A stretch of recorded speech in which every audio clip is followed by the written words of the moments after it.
I was looking through iTunes the other day when I came across an album cover by Craig David, and it was done in the style with sort of the text and then the picture of Craig David behind it.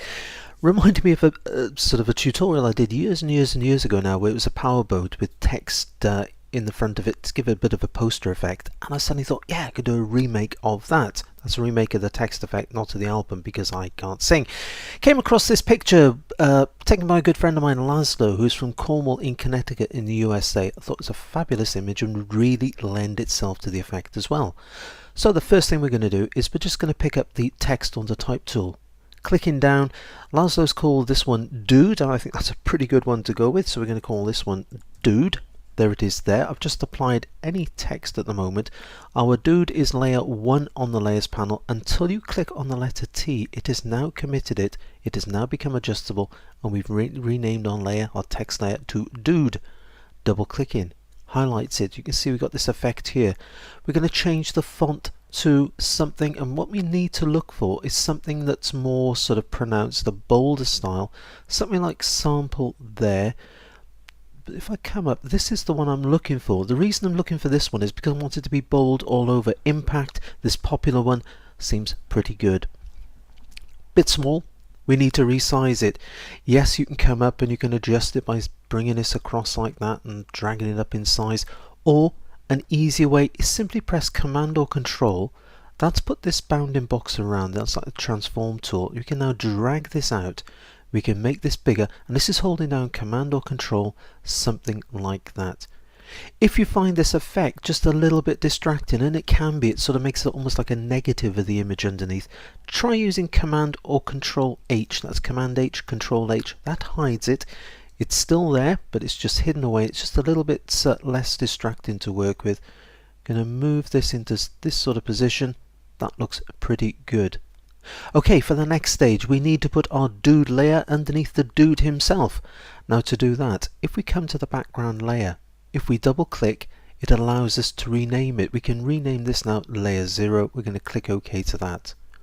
On layer 0, we're going to lift layer 0 up, and we're going to pop it on top of our text layer by dropping it in. Coming down between the two on the layer panel here, if we hold down the Alt or the Option key, you'll notice the way the cursor changes to that paper clip. This is going to clip the two together. When we clip the two together, you can now see the effect. The text has now gone over the top of the background or our image here, our dude layer, and it allows us to see through. Pressing V on the keyboard brings up the Move tool. We're working on the image layer. We can move this around. Clicking on our text layer, we can now move that around, revealing the dude underneath. And if you use Command T or Control T, this is on the text layer. We can now make this bigger. We can readjust it. We want to bring this in like that, sort of bring it through that cheeky expression. Works pretty well, just perhaps a little bit over that side. I want to keep the eyes, and this is the reason for going for a broader font. It allows you to bring through some more detail. You see we're getting a little bit sort of cramped on the side here. Just going to press Enter or Return. We're going to pick up the crop tool. We're going to drag the crop tool over the image. This is about the size of the image we want to use, something like that there. Coming to the side, if you press down Alt, holding down the Alt or the Option key, you'll notice the two sides come out equally. Just going to give ourselves a little bit more space. Something in that region would be pretty good. Pressing Enter or Return applies it. Great stuff. Right, now what we can have a look at doing, I think we're going to put a bit of a background on. So coming to our text layer here, our dude layer, holding down Command or Control, coming down and clicking on Create New Layer. Because you held down Command or Control, it drops the new layer directly underneath the layer you're working on. We're going to fill this with color. We're going to fill it with the foreground color here, which is black, using Option Delete on a Mac. Option Delete on a Mac, it is Alt and Backspace on a PC. And you can see the things coming together quite nicely. Right, next we're going to come back to this layer here. We're going to drop down to the FX icon for the layer styles. We're going to drop down, clicking on Bevel and Emboss, and you can see it just gives it a little bit of depth. That looks quite good like that.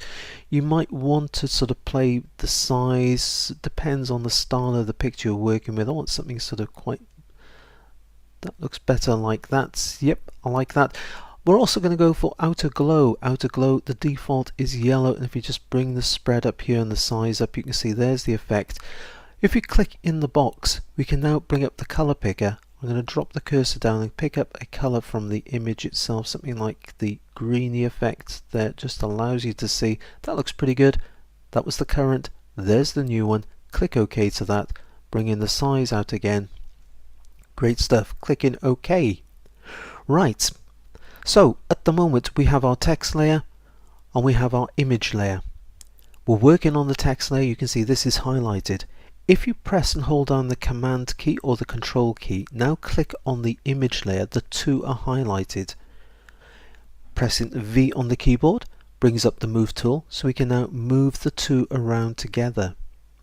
If I press Command T or Control T, brings up the Transform tool, and this will allow me just to sort of swing it round a little bit. Perhaps make it just going to grab the bottom grab handle there, just make it a wee bit bigger. Move it slightly off center like that would be pretty good. Pressing enter or return. Now we can still come in, we can still change things. If we come to our dude layer here, we're still working on this. I can still use Command T or Control T. This is just the transform tool, and perhaps just make that a little bit bigger. Careful where the eyes are going. Like, no, I think it's better where it was before, but you can see the way you can come in, you can edit it, you can move it around a little bit. That looks pretty good. Pressing enter or return. Finally, just to finish this one off, I want to make the background a little bit more interesting, so we're going to pick up the gradient tool, radial gradient, got the regular foreground to background there. You can have whatever color you want though. Just coming in, don't forget we're working on layer 1, just dragging it out a little bit. That looks pretty good like that, or you can sort of move this around to wherever you want to position it. Don't forget you can use different colors, dragging it out from that area there. Looks pretty good. So there you are. That's how we can transform our image into something just a little bit more interesting with the text as well. And if we just pop this onto a black background, if I just press Command 0 to open the whole thing up, pressing Tab on the keyboard, there's our finished image. Go on, give it a go. Until the next time, happy imaging and take care.